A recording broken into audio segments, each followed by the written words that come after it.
Remember that video I did on how to watch the full drive? Check that out.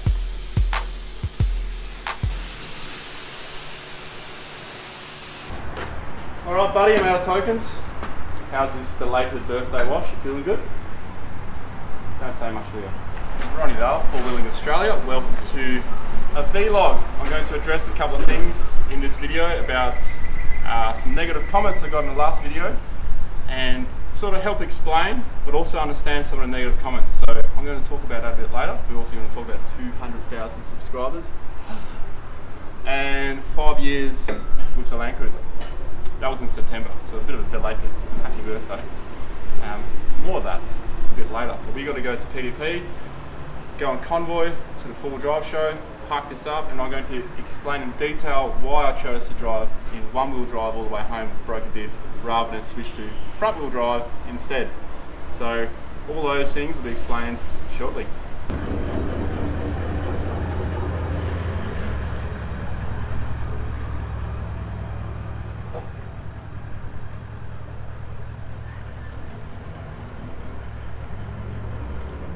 So we're here at PDP.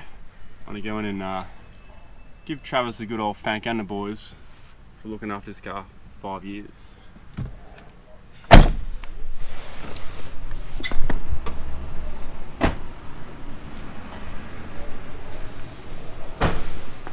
Do you play Mario Kart? Let's see if that gets them unstuck. Hello boys. Morning. Yourself? Morning, Aaron. How's things? Good, mate. How was your last trip? Yeah. Besides breaking crunchy. Yeah, I saw that. Made a bit of noise. On your way, thanks for sorting out the car for 5 years. It's been 5 years now. 5 years. 5 years. It's gone quick. Yeah, it has. Yeah. So, what do you reckon we'll be replacing in the next 5 years? I was actually thinking about last night. It's everything. Bar the engine. Yeah. The engine's still going strong. Yeah. So, no, it's been used well. Yeah. That is a testament to tuning, by the way. So, the engine's still going strong. You know, I was watching an upload of the going that hill. I was like, yeah, it made some noise.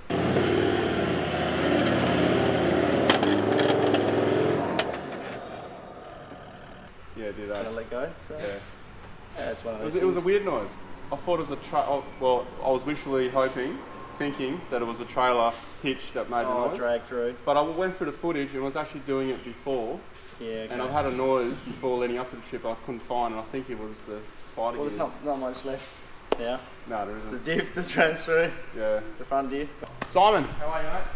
Ronnie, good on yourself. Good, welcome mate. back. Glad you made it. You sure? Now you're going to work my car again. That's fine. Entertainment. Yeah. Pulling out more teeth. It keeps us busy. Yeah. We know what we have to make stronger for the next time. Lucky it's not me, I have no teeth left. Yeah, that's true.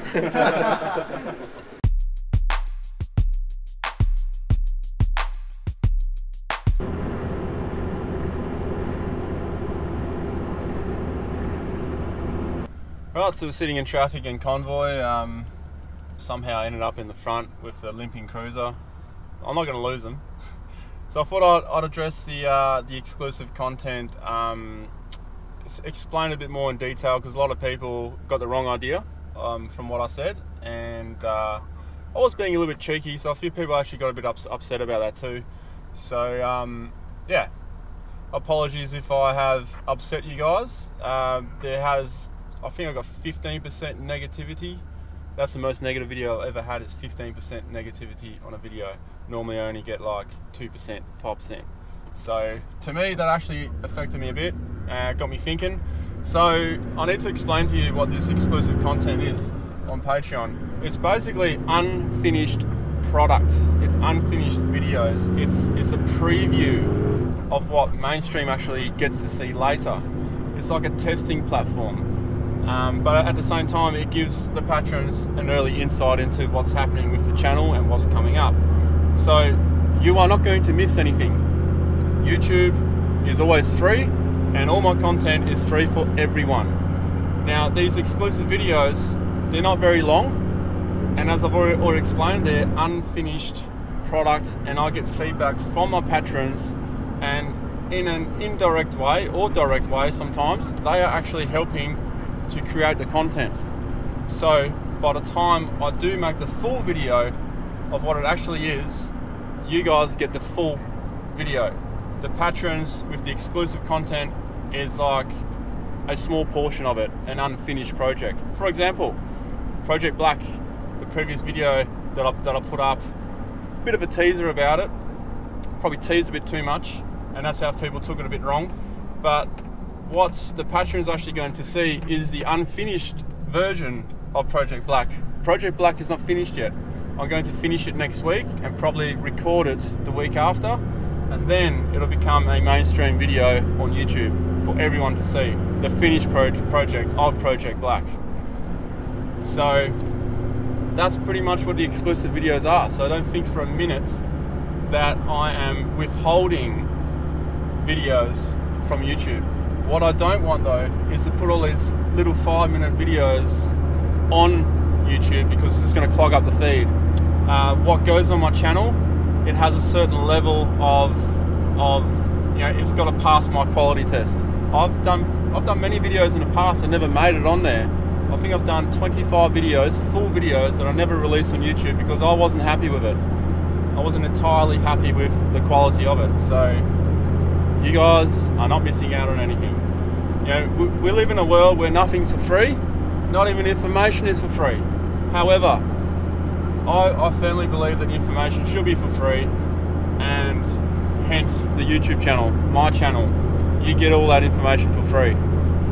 So, you know, entertainment for free. You're not paying for anything. So just keep watching, guys. And look, for my patrons on Patreon, thank you very much for helping to keep the lights and the cameras on, and helping so everyone on mainstream can see these videos for free. I hope that makes sense, guys. Now on to the next matter.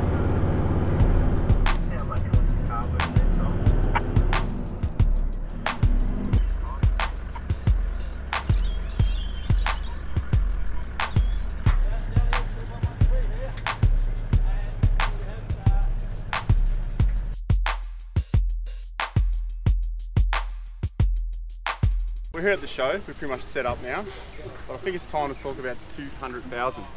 200,000! How cool is that? So, there's also 5 years of Landcruiser, which we talked about earlier on.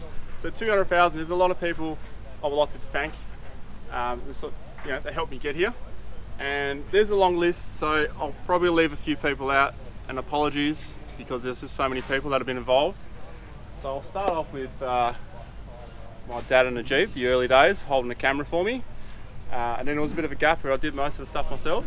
But then Amalia came along as the assistant and has done a fantastic job. So thank you very much to Amalia. Big thanks to Amalia. Then we have, of course, the boys. Can't forget those guys. Wayne, Torben, they've been around for a couple of years, really helped out during the trips. Harry as well, Harry Fisher, adding some cooking to the whole channel. It's been awesome fun. Harry's a good bloke as well. And there's Alex from the 10th Off Road also helping out. And there's just so many people. I'm going to leave some people out here.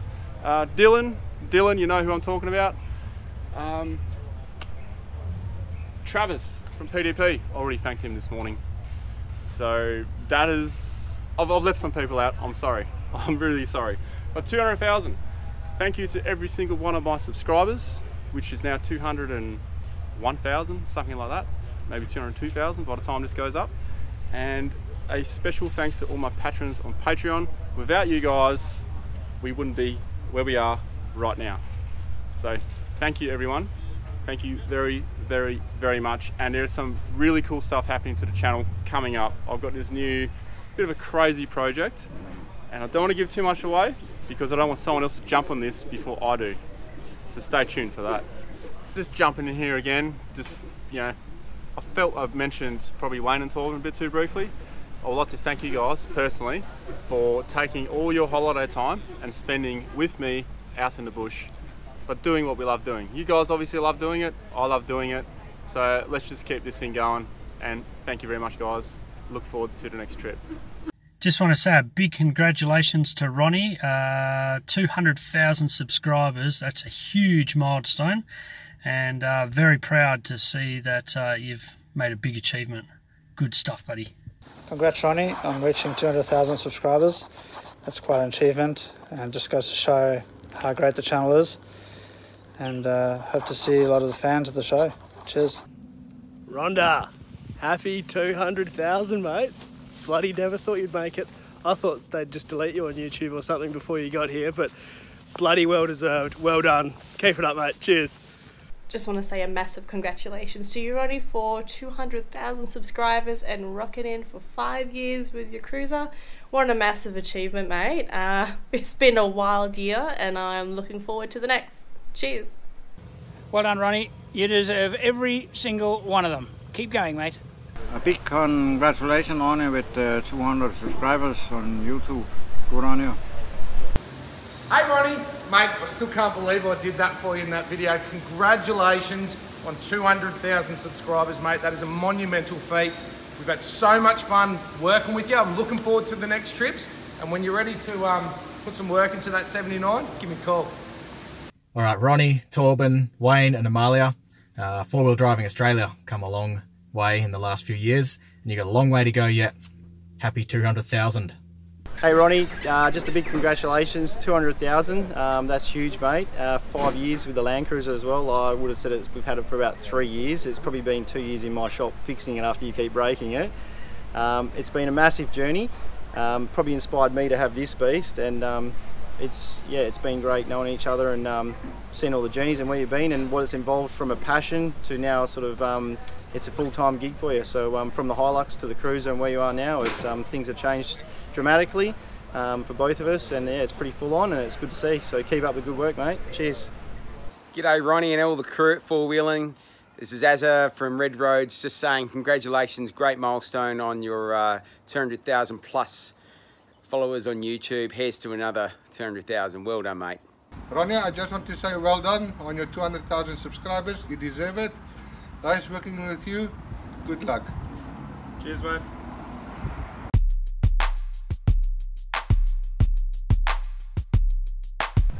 Five years with the Cruiser. Been a good 5 years. This vehicle, or no vehicle, has taken me to so many places as this one has. There's so many memories of it. Yes, it's had its ups and downs, but this vehicle is never going to be for sale. Never going to be for sale. Most people sell a vehicle after 5 years, 7 years, and then they sort of go to another vehicle because vehicles are getting a bit on. Now this vehicle here spends at least 75% off-road, 25% on-road, and probably does 4 times as much driving as the average person would use their vehicle. And I'm talking about people that use their vehicle a lot off-road.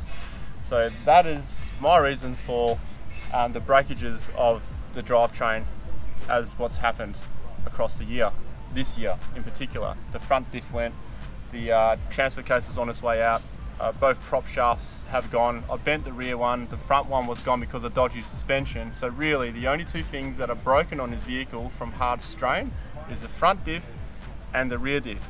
Now the rear diff, which is broken, still broken now, it's going to be fixed soon. I believe that that's broken from hard wear and tear. Now some people may disagree with me, that's fine. My opinion is it's broken from hard wear and tear. We checked the case hardening on the diff when we had it out a while ago, and we put the J-Max in, and we could tell that some of the spider gears looked quite worn. There was no case hardening left on them, but and that's what I believe is broken in it. We haven't looked inside it yet. I'm still able to drive it in one-wheel drive, and I'll explain how I did that very soon.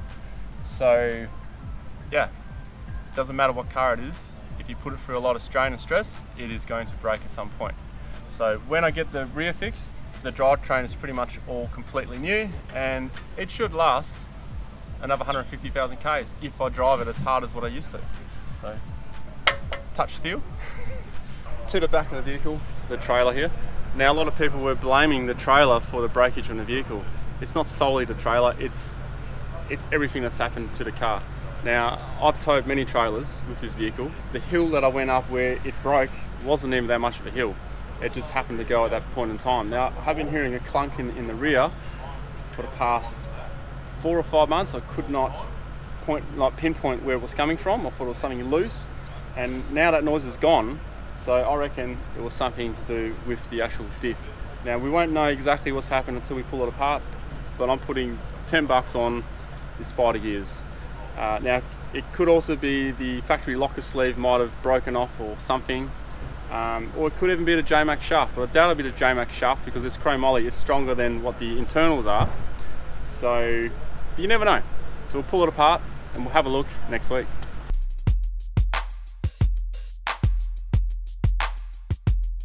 See how it's twisted?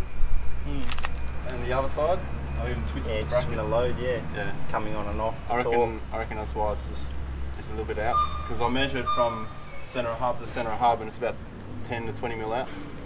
Yeah, you can see at the front where it's warped the leaves as well. And it's done the opposite to the other side. Yeah, just from when you get off it, the back end, and then when you're back on it, go back the other way. Yeah. Gotta do what you gotta do. That's it. So the reason why I didn't drive home in front wheel drive is because I have a brand new transfer case and a brand new front diff. I don't want to stress those out. Now I've done this before. I've actually snapped the rear axle on that same side there. I've done the spider gears. I believe it's the spider gears. Do you think it's the spider gears? Yeah, that's what I'd say. Because every now and then it lines up again when I reverse, and then I've got to muck around with it so I can drive again.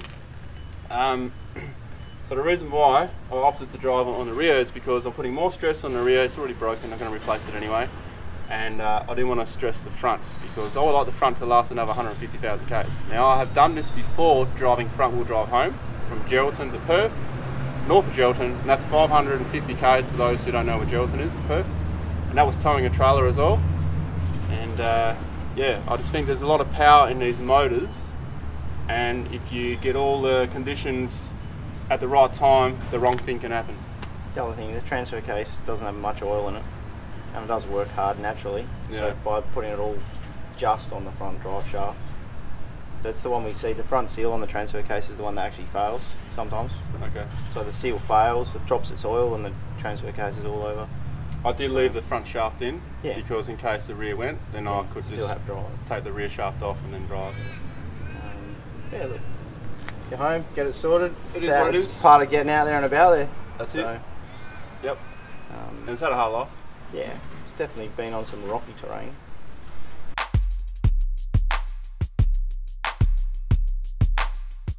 Rightio folks, now to explain what happened to the vehicle and how I got home in rear wheel drive, one wheel, while I still have engaged in full drive. So I'll explain to you first, a part-time 4x4. So here's your gearbox, here's your transfer case. So when you are in two-wheel drive, all it's doing is the gearbox sending drive to the transfer case, and it goes down to the rear tail shaft, which goes to the rear diff and then spins the wheels. When you lock it in four-wheel drive, it sends 50-50. So 50 down, 50 up. So now you have four-wheel drive.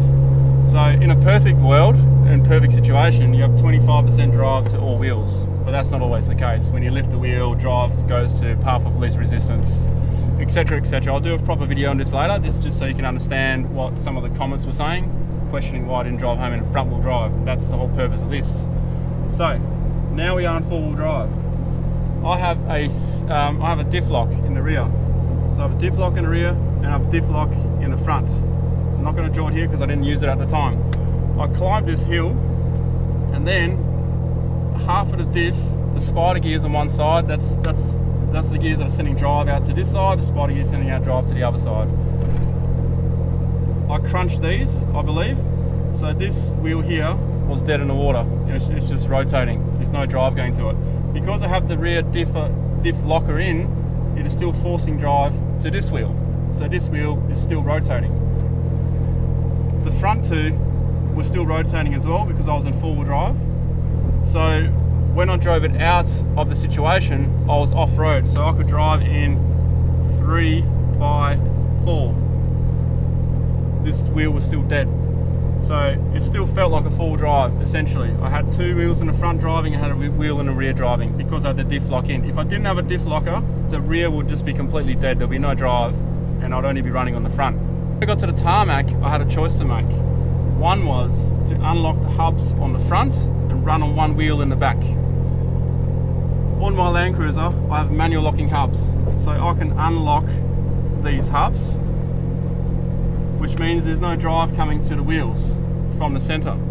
Now if I drive on a highway with the front locked in 4-wheel drive, I'm going to get bind up and I'm going to blow up the transfer case or blow up the front diff, or just wreck the whole system. So there are 2 ways to do it to get home with this situation. One is I can pull out the rear shaft completely, then there's no drive going to the back, and I can drive home in front wheel drive. I chose to do this instead. Leave the shaft in the back, leave the shaft in the front, unlock the front hubs. So now I'm in 4-wheel drive. There's no drive going to these wheels, there's only drive going to this wheel because the lock is in. I hope you're keeping up, I hope this makes sense. Now people were questioning why didn't I remove the rear shaft and drive home in front wheel drive. Well, I could have done that. However, it's a brand new front diff, it's a brand new transfer case. I had 3,000 k's ago. I didn't want to put all that stress on those components. I've done this before in the same car. I was up at Shark Bay, we're coming back. I blew this rear axle before I had the stronger one in. I blew this axle, lost drive to the rear, had to drive home in 4-wheel drive with the rear tail shaft off. So I drove home in front wheel drive towing a trailer. What I actually found towing a trailer with front wheel drive, a heavy trailer, you got 4 wheels behind you with no drive. It's actually pretty unstable when you're overtaking people, because you do still get people driving 80 kilometers per hour and you need to get in front of them. And I had a problem with my lights as well, so I had to get home before dark. This situation was different. So I chose to unlock the front, drive home on 1-wheel drive, because the rear is already stuffed. So I'm putting all this extra strain and stress on the rear diff. Had it gone on the way home, pull over, lock the front, drive home in front wheel drive. That was my plan.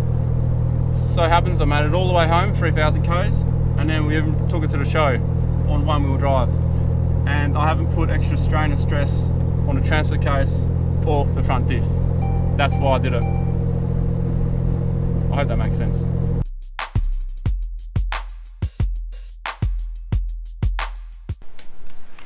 Thanks again, ladies and gents.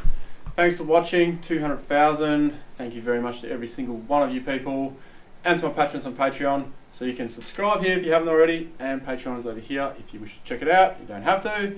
And yeah, keep watching the content. Look forward to making more stuff. See you then. Whee!